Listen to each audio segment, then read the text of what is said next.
আজকে আমাদের আলোচ্য বিষয় হলো মানসিক অবস্থার সাথে পুড়ে যাওয়ার কি সম্পর্ক, সেইটা নিয়ে একটু আলোচনা। তো প্রথমেই বলি যে পুড়ে যাওয়া, বিশেষ করে আত্মহত্যার চেষ্টা যারা করেন, অর্থাৎ কিনা সুইসাইডাল বার্ন ইনজুরি, সেটা নিয়ে আমরা আজকে আলোচনা করি। আমাদের সমাজে আমরা দেখি বিভিন্ন রকমের যারা পেশেন্ট আছেন বা রুগী আছেন, রুগী বলবো না, যারা আমাদের ভাই বোনেরা আছেন বা যারা সাধারণ মানুষ আছেন, অনেকেই ডিপ্রেশনের শিকার। ডিপ্রেশন বিভিন্নভাবে হয়। এই ডিপ্রেশনের কারণ আমরা সবচেয়ে বেশি দেখি অ্যাডোলেসেন্ট পিরিয়ডে, অর্থাৎ কিনা যারা উঠতি বয়স, তাদের মধ্যে দেখি বিভিন্ন কারণে তারা ফ্রাস্ট্রেশনে ভোগে। আচ্ছা, দ্বিতীয় হচ্ছে অনেক আমরা দেখি যে কেরিয়ার সংক্রান্ত ব্যাপারে অনেকে ফ্রাস্ট্রেশনে ভোগে, অর্থাৎ কিনা তারা যেভাবে তাদের কেরিয়ারটা তৈরি করতে চাইছেন অথবা যেটা কেরিয়ারের যে উচ্চতায় পৌঁছতে চাইছেন সেখানে তারা পৌঁছতে পারছেন না, এবং সেই সংক্রান্ত একটা ফ্রাস্ট্রেশন হয়। 3 নম্বর হচ্ছে পোস্ট ম্যারেজ, বিয়ের পরে পোস্ট ম্যারিটাল ডিসহারমোনি একটা হয়, অর্থাৎ কিনা স্বামী স্ত্রীর বনিবনা হওয়া না হওয়া, অথবা কোনো পারিবারিক অশান্তির জেরে গায়েতে আগুন দেওয়া, সেটাও আমরা প্রচুর দেখি। তাছাড়াও যেটা আছে একটা, যে তাৎক্ষণিক কোনো কিছুর বশে ভয়ঙ্কর রাগ হয় পেশেন্টের, এবং সেই রাগের বহিঃপ্রকাশ হয় নিজেকে শেষ করে দেওয়ার জন্য গায়ে আগুন লাগে। এবার এই ধরনের আগুন সাধারণত যা হয়, আমরা যেটা দেখি যে রান্নাঘরে ঢুকে দরজা বন্ধ করে মাথায় কেরোসিন তেল ঢেলে বা গ্যাস জ্বালিয়ে অন করে আগুন জ্বালান। তো এই সব ক্ষেত্রে এটা বেশিরভাগই এত বেশি হয় যে সেক্ষেত্রে পেশেন্টকে বাঁচানোই মুশকিল হয়। যে তারা মাথায় যেহেতু ঢালে, শরীরের উপরের অংশ, কেরোসিন যেহেতু উপরের দিক থেকে নিচের দিকে আসে, শরীরের উপরের অংশে আগুন লাগে, শ্বাসনালীতেও ধোঁয়া ঢুকে যায়, এবং যার ফলে শরীরে অলমোস্ট প্রায় 70 to 80% বা 100% মেজর বার্ন তাদের হয়। এর পরের জিনিসটি হচ্ছে প্রথমত যে আমরা কি করব, সেরকম অবস্থায় বাড়ির লোক কি করবেন।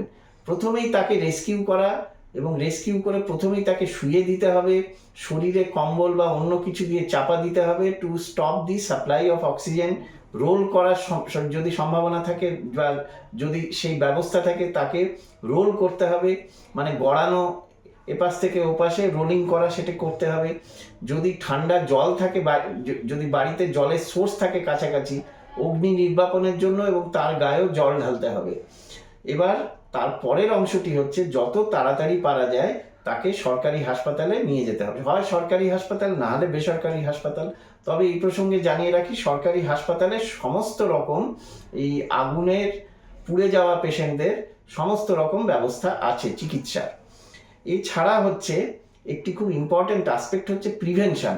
আমরা যেটা দেখি যে অনেকেই যে বিয়ের পরে যেটা হয় যে ডাউরি সিস্টেম, অর্থাৎ পণ প্রথার বলি অনেকেই হন, এবং এই সব ক্ষেত্রে শ্বশুর বাড়ির অত্যাচারে অনেকেই গায়ে আগুন দেয়। তো সেই সব ক্ষেত্রে আমাদের দেখতে হবে যে এই পণ প্রথার শিকার যেন কেউ না হন। নাম্বার 2 হচ্ছে বিশেষ করে অ্যাডোলেসেন্ট এজ গ্রুপে সাইকোলজিক্যাল কাউন্সেলিং রীতিমতো দরকার, এবং এই ক্ষেত্রে সাইকোলজিক্যাল কাউন্সেলিং শুধু রুগীর নয় বা ক্লায়েন্টের নয়, এর সাথে তাদের বাবা মা বা পরিবারের লোকেদেরও কাউন্সেলিংয়ের প্রয়োজন হতে পারে। নাম্বার 3 হচ্ছে অ্যাংজাইটি বা ডিপ্রেশনেরও কিন্তু নানা রকম চিকিৎসা আছে। তার মধ্যে সবচেয়ে ইম্পর্টেন্ট হচ্ছে এগেইন কাউন্সেলিং, এবং তার সাথে তার সাইকিয়াট্রিস্টের পরামর্শ নেওয়া। সবচেয়ে ইম্পর্টেন্ট কথা, last but not the least, হচ্ছে অভিভাবকদের, এই বয়সী রুগীদের অভিভাবকদের অত্যন্ত সচেতন এবং তাদের সেন্সিটিভ হতে হবে। তাদেরকে তাদের সন্তানদের যে প্রয়োজনীয়তা সেটা কি বুঝতে হবে, এবং অত্যন্ত এই যে টেন্ডার এজের যে সমস্যাগুলি সেগুলি বুঝে তাদের সাথে বন্ধুর মতো আচরণ করতে হবে। মানসিক চাপে রাখা এবং মানসিক চাপে থাকা দুটোই কিন্তু এই মানে আত্মহত্যার একটি খুব ইম্পর্টেন্ট অ্যাসপেক্ট। নমস্কার।